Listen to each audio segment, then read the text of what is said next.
taken on all consent items in accordance with staff's recommendation by a single vote. Any item may be removed from the consent calendar by any planning commissioner, staff member, or audience member for separate consideration at this time. The findings of this planning commission are recommendations to the city council. The city council will make the final decision with the exception of the following items. Item 4, 16 PD 021. Item 8, 16 UR 008. The Rapid City Planning Commission's actions on these items are final unless any party appeals that decision to the Rapid City Council. All appeals must be submitted in writing to the Community Planning and Development Services Department by the close of business on the 7th full calendar day following action by the Planning Commission. Are there any items 1 through 8 staff wants removed? Any items 1 through 8 that the Planning Commission would like removed? And any items 1 through 8 that any audience member would like removed? Steve made the motion to approve items 1 through 8 on the consent calendar. Linda seconded. Any discussion on the motion? Seeing none, all those in favor, please say aye. Aye. Aye. Opposed? Motion carries. Item number 9. Thank you. Mr. Chair, I'll be abstaining from item number 9. Commissioner Skulls abstaining from item number 9. Item number 9 is 16 PD 019, a final plan development overlay to allow an on-sale liquor establishment in conjunction with the restaurant on approximately 1.05 acres of property located southeast of the intersection, or the signaled intersection of Sam's Club and Eglin Road, the access there. Let me take you through some slides.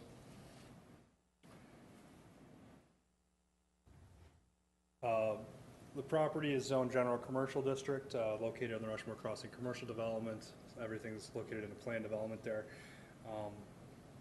This is the aerial view of the property. To the south, this one is south of the existing Shields and Boot Barn across the parking lot. New development for a proposed pizza restaurant, Mackenzie River Pizza and Grill. Area is mixed-use commercial, located in a regional activity center, and Eglin Street is a collector on the major street plan. Site plan showing what they're proposing to do. It's just a restaurant with 500 square foot, or a 6,627 square foot restaurant with a 500 square foot seating area outside. They are proposing the sale and service of alcohol as an accessory to the restaurant use. It's a floor layout showing bar seating, bar areas, and this is here. The balance of seating and the kitchen is behind there.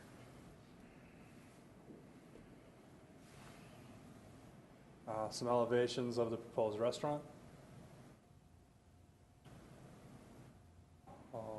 Some additional visuals. Here we see the location of the property, the signs posted. Looking south along that access road towards the Shields. And looking north and to the west where the new Aspen Dental strip mall is at, as well as the Culvers. Across the site, across the drainage is the existing Blaze, Five Guys, AT&T. And one more site or view across the site. This application's been placed on non-consent today due to the on-sale liquor request. There are no exceptions being requested as a part of this application. With that, staff does recommend that this application be approved with the stipulations noted in the staff report. And staff is available for questions at this time.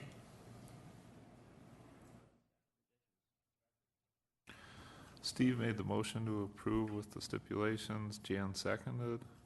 Any discussion on that motion? All those in favor, please say aye. Aye. Aye. Opposed? Motion carries. Item number 10. Thank you. Item number 10 is 16 PD 020, a final plan development overlay to allow construction of townhomes and single-family residences in the Buffalo Crossing subdivision. Take you through some slides. Property is on low-density residential 2, which would include all single-family detached residences as well as townhomes. And it's located in a planned development designation. An aerial view of the property. What you're going to want to notice here is the pine forest that's located on the north, east, and south is actually located in some pretty steep topography. So what we have here is development that's located on a ridge line with steep canyons surrounding three sides of the development. It's located in areas on mixed-use commercial. You should note that higher density housing is an appropriate use in the mixed-use commercial district, especially on the fringes of a mixed-use commercial area and on the fringes of a community activity center, as we expect Highway 16 and Sheridan Lake and Katrin Boulevard to develop as. The proposed Healing Way is listed as a proposed collector street. City staff is currently reviewing plans for the construction of Healing Way. This is a master plan of the development, and the portion that we're looking at today is over here. The label of Dugard Court has been changed to Oxford Court and submitted plans, but give you an idea of what part of this residential or that this residential development will play in the future development of this corridor. Look at the building envelopes on the site. The applicant is proposing a total of 4 townhome lots for 8 total townhome units and 4 single-family residential lots. As a part of this, the applicant is seeking 2 exceptions. The first would be for lot size, for lots 7A and 7B. There would be a minimum 8,000 square foot lot size required. They're proposing 7,417. Based on the topography of lots 8 and of lots 6, the limited building envelopes and the layout of the lots would leave this spare area of property rather than have that go undeveloped. The applicant has requested this reduction in the required lot size. They are still proposing to maintain the minimum rear yard setbacks and side yard setbacks to the adjacent lots. So there won't be concern about density as a result of the proposed smaller lot size. The other exception that the applicant is asking for is a reduction in the front yard setback on all lots from the minimum required 20 feet, or in the case of the townhomes, 25 feet to 15 feet to the front of the garage structure, or front of the house, with 18 feet to the garage. In the past, the Planning Commission has requested that we do not recommend approval of these and bring these forward for your own consideration due to the need to provide a parking apron on the lots. The minimum we feel for that is 20 feet. The applicant is requesting 18 at this time. If you feel that the reduced setback is in keeping with the character of the neighborhood, then you may recommend approval of that. You should note that based on the steep topography on the 3 sides of the development, there are some limited building envelopes here, and the requested exception would allow increased area on the lot for building, which would increase the buildable area that's currently limited by the topography. It's a typical layout of the proposed townhomes, floor layout and building elevations. And the view on the site, and I apologize, it's difficult to get onto this site at this time because they are constructing Healing Way. But you can see the signs posted on the property, and this plateau here is the location of Oxford Court and the proposed townhomes. This does give you a good sense, though, of the steep topography located on 3 sides of the development. A look at Katrin Boulevard facing west, Katrin Boulevard facing east, and one more additional look at the site for your consideration. Staff's consideration of the application, we believe that the reduction in the required in the lot size for the townhome lots is reasonable, given the restrictions in the topography of the adjacent lots. This is the only way that they can create a buildable lot on that corner. And given the fact that they're still maintaining the required setbacks along Healing Way and to the other residential lots, we feel that the reduced lot size can be supported. However, given Planning Commission's direction on the reduced setbacks for all the reduced front yard setbacks on the balance of the lots, staff cannot support that recommended exception or that requested exception. If Planning Commission should feel that that exception is reasonable, then they can excuse me, approve the final plan development with the stipulations noted in the staff report. Thank you. Vicki, do you have something? Yes, thank you. Just a point of clarification. So what we tried several years ago out at Red Rock Meadows was to reduce the front yard setback, similar to what's being requested today, 15 feet to the residence, 18 feet to the garage. We haven't really had any concerns with the residential reduction since it did preserve a sufficient backyard and it still gave open space for the families. But the 18-foot in front of the garage did pose a problem. When they came in with a future phase of Red Rock Meadows, we actually had residents from the area show up at Planning Commission and ask that those not be granted. Typically, folks don't park with their bumper up against their garage door. They park back so you can walk in front of it. And in doing so, it results in the vehicle overhanging onto the sidewalk. And we are a society that walks on the sidewalks on a regular basis. So we've not supported the 18-foot setback in front of the garage since that time, and I don't believe that you've granted any either. We do believe that it would be in keeping with the character of other townhome and mixed uses based on the topographic constraints to grant the exception of 18 foot to the residence, the lot size issue at the corner. Certainly, I think Rob did a good job explaining that one. But I just wanted to remind you that we have tried the 18 foot in front of the garage and where your position has stood for the last few years. If you do concur with maintaining that 20-foot setback, which you could reduce the setback to 20 feet for the townhome lots, you will need to revise stipulation number 1, and we can help you do that. Thank you, Vicki. John? Thank you, Mr. Chairman. I guess I, for one, remembering the discussion before on the setback, would be in favor of the 20-foot on the garage. As far as the setback from the house, depending on the character of the neighborhood, I really don't have a dog in that fight, so whatever the group would decide. I do have another question, however. I did drive through that construction up there where it's Healing Way Road is going to come out. And I do have a question about that intersection, given that the development will be further developing that site. Is that going to be a signalized entry into Catron? Could you go in a little bit on the traffic pattern up there? Yes, it will. They did submit a traffic impact study as a part of the preliminary layout for Buffalo Crossing, and it does identify that that will be signaled, and that's being coordinated with the state.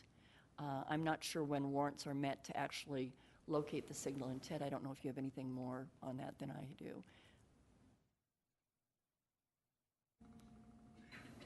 Thank you. Yeah, signal is called for when warrants are met. I do not believe it'll be installed. DOT would allow it until that time. So it's a ways down the road. I believe the applicant is here, but I believe they're working on the construction plans for the installation of the signal, and as part of the construction of that intersection, we'll put in the underground components as many as we can to support that, but the signal installation will not be done with this initial phase. At some point down the road. And I understand that that may be the case, but we also have a permit in place, do we not, across for those apartment complexes?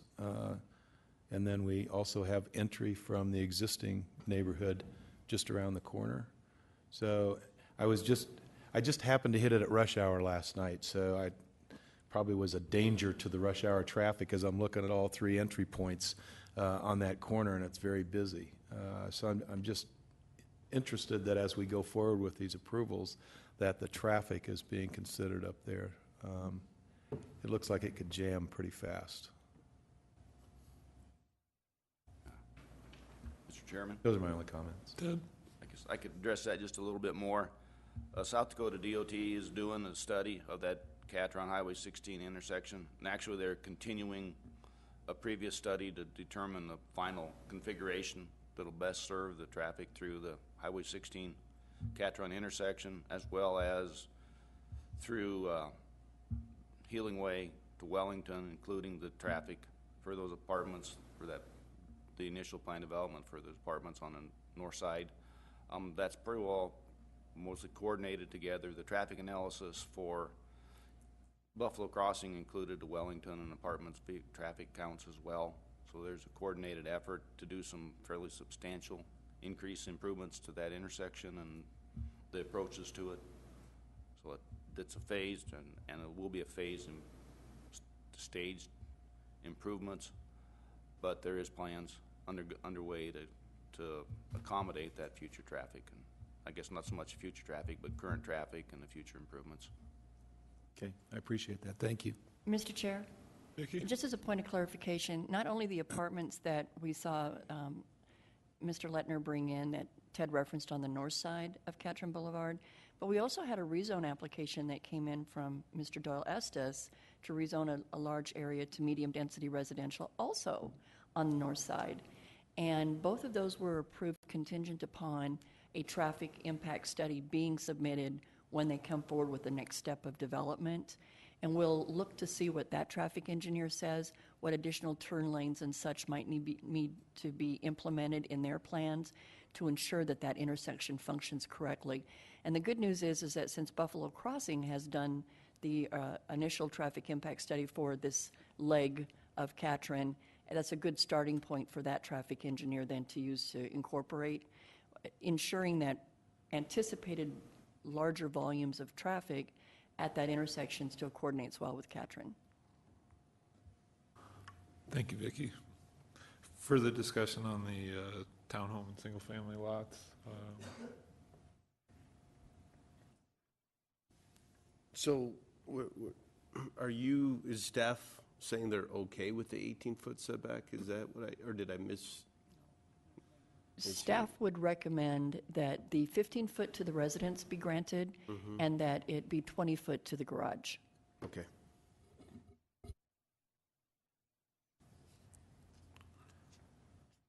Seeing no further discussion, does it, oh, I'm sorry, Linda.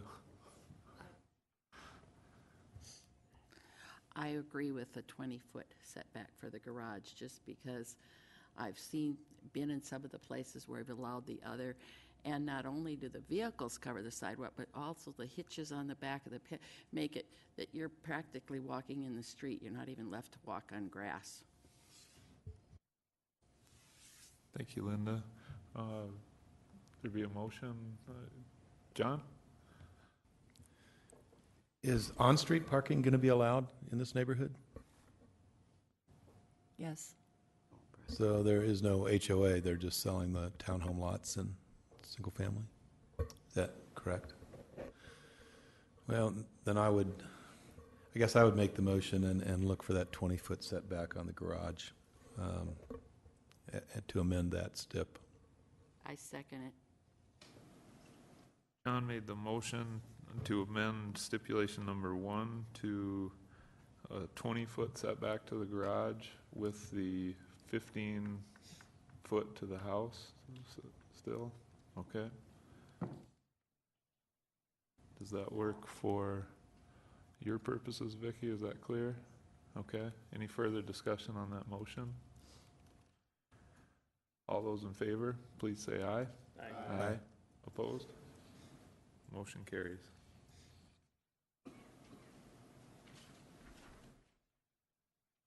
Item number 11.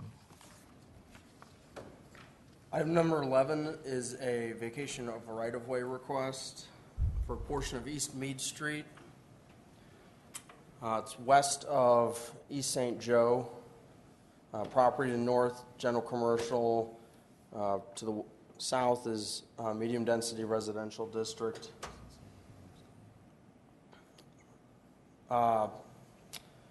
Obviously, being right-of-way, there's no structural development.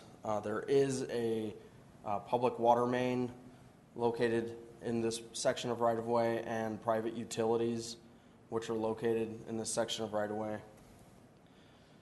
It splits between mixed-use commercial and urban neighborhood for future land use.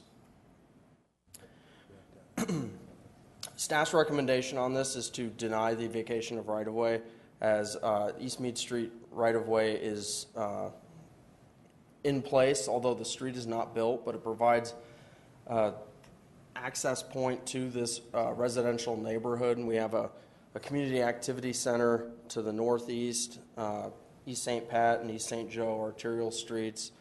We have limited main accesses to this area. Sorry, the aerial is not close enough, but a lot of people have to take these small side streets in order to get out of this neighborhood. East Mead Street is constructed and was recently constructed to city design standards east of the proposed vacation of right-of-way, and it is constructed to about that point there. There is a drainage that runs through. Public Works staff concern is that if we vacate the right-of-way, we're eliminating a access point to this residential neighborhood. In addition, there's already water main located in the right-of-way, which means that the applicant has indicated that they want to put up security fencing. That's the purpose of this. They wouldn't be able to put up that security fencing because they can't encroach into the easement for the water main. And I'll take you through some slides of what is out there. This is looking west into the area that the applicant is proposing to vacate. Currently, there are vehicles being stored in this area which need to be removed. This is the portion of East Mead Street that is east of the proposed vacation, which is constructed. So it's not like this isn't going to be, isn't being seen as a street that is going to be constructed in the future. This is looking from inside the property or the right-of-way back towards the east. To the north, we have a utility substation, which I believe triggered the construction of that portion of East Mead Street. And then these are vehicles and garages, which the applicant's intent with vacating this right-of-way is so that they can fence in this area. Trying to show more of what's currently there. This is looking from the portion of right-of-way to the west. There's currently a drainage area here, which you can see. This bridge is access to the property to the south, which is where the applicant has their residence. I believe it's this dwelling right there.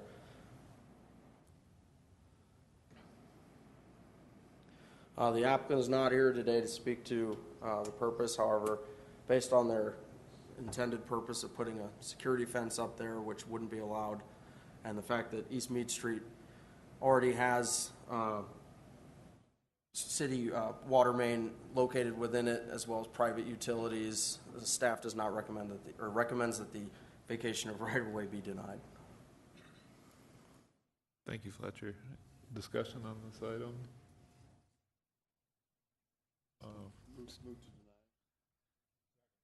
Galen made the motion to deny the vacation. Jan seconded. Any discussion on the motion? Seeing none, all those in favor, please say aye. Aye. Opposed? The motion is, or the vacation is denied. Discussion items? Just one. I wanted to let everyone know that Kay Rippentrop has announced that she is resigning from the Planning Commission. Her life has gotten a little busy, and she didn't feel that she could be here sufficiently to serve her duties as a Planning Commissioner. We have notified the mayor's office, and we will be looking for a replacement.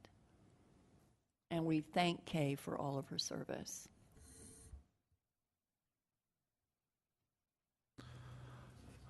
Anything further? Motion to adjourn. Andy made the motion, Linda seconded. All those in favor, please say aye. Aye.